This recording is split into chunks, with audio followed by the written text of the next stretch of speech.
pretty fortunate that I'm living on third generation of farmland. I was able to buy my grandparents' place, and my dad still lives on the place, and now I live on it. So we've got 30 acres there. But at least 3 generations have been farming from the Bannisters, and as far as you're concerned. Yes, yeah.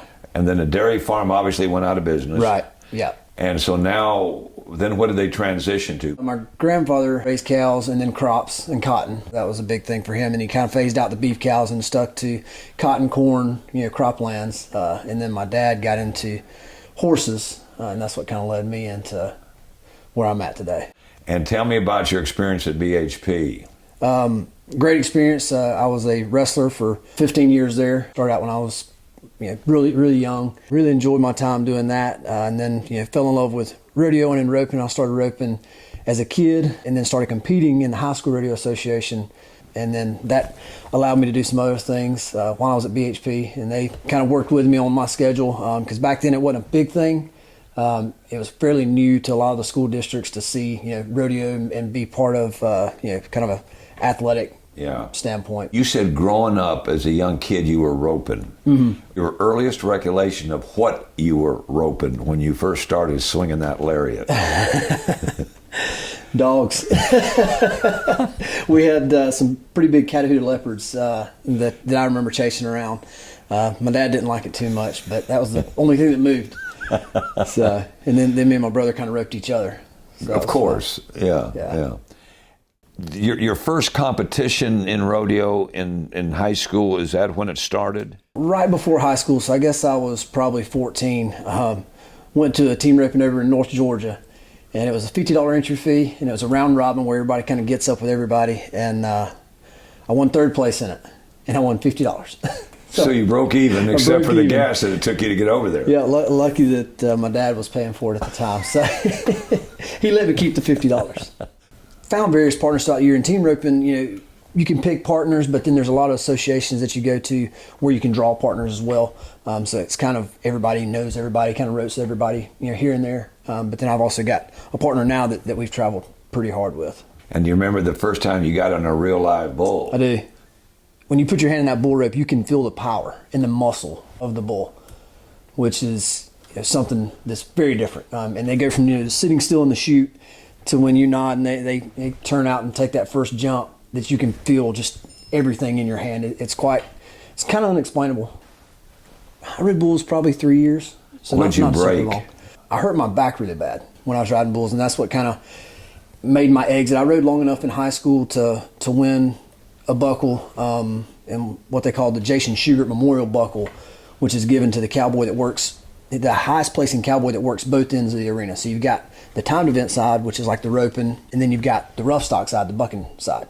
So I won that buckle, so it was pretty neat. And then after that, I got hurt and kind of stepped away from it. For those that may not understand the significance of the buckle in rodeoing, tell them what that represents and why everybody is striving for a buckle. It's not the trophy you get to put up on the wall. Yeah. It's the trophy that's the buckle that you wear. Yep. And it's just the coveted thing that when you grow up being a cowboy, that's what you're shooting for. You want the gold buckle, and it's something that defines being a cowboy. My first buckle I won in the United States Team Roping Championships. I don't wear it, so I've put it up.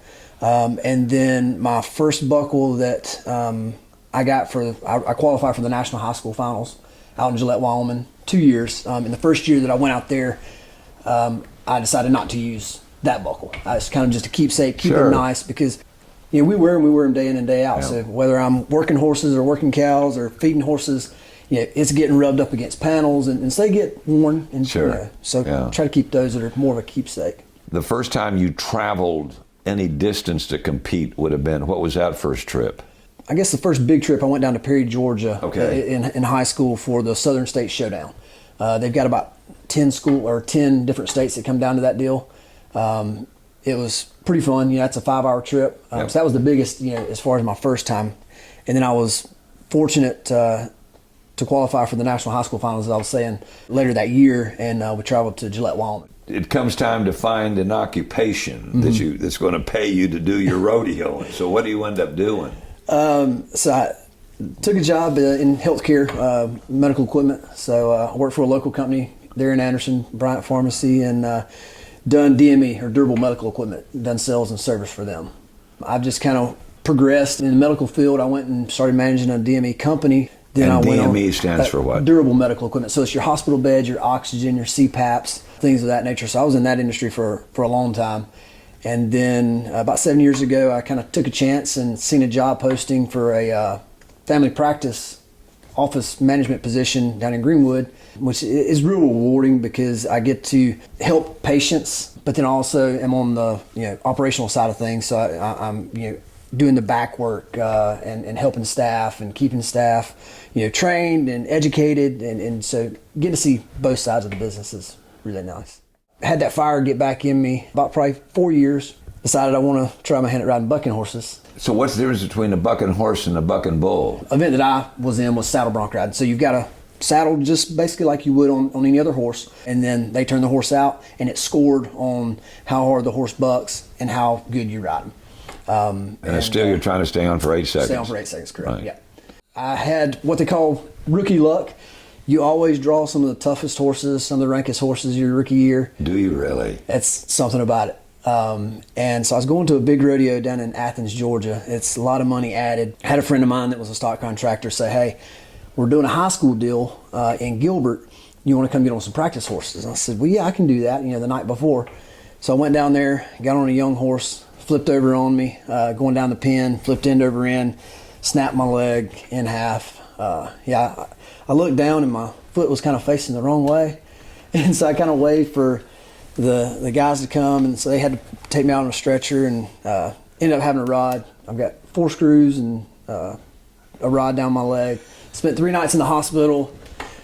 So my dad and my wife said, if you're ever planning on roping again, you might want to seriously think of your options. Yeah. So that's kind of end of the bronc riding. The bronc riding. the bronc won. Yeah. Derek lost. Yep. I've actually been lucky enough to train both of mine that I compete on from the ground up. I've raised one. My first horse is retired now. He'll be 30 in April. He was born in my backyard. No. He's been a blessing. And then I've got one I compete off now, raised him from a 2-year-old and started him from the ground up. How long does it take to train a horse to where he can be a good team roping horse? You're looking at a minimum of 90 days. That's going to get a good foundation on. Oh, they can. Yeah, that's just a good foundation. And then it takes, depending on the horse's mind too, you're looking at about a year for they really start, clicking really well.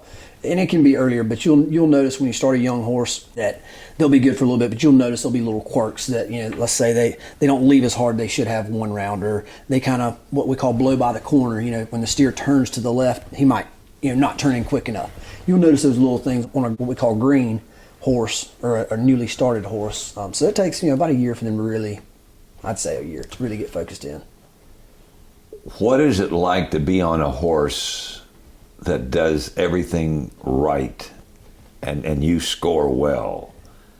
Makes your job a lot easier. And that's the ultimate goal, is to find something. You find a horse where all you've got to do is worry about roping. And that just comes with practice. You know how that horse is going to move. You know what to expect every time. That comes from those practice nights, long nights in the practice pen of learning that horse out, filling that horse out. And there's been a lot of friends that I know that have bought horses and they've just never gotten along. And so they've had to move on and sell and trade. So it is a lot of feel. There's a lot of chemistry between the rider and the horse. Yeah. And if that doesn't develop, move on. Right. 2023 was pretty good for you as far as rodeoing. Tell me about the trips that you took and how well you did and the experience that was.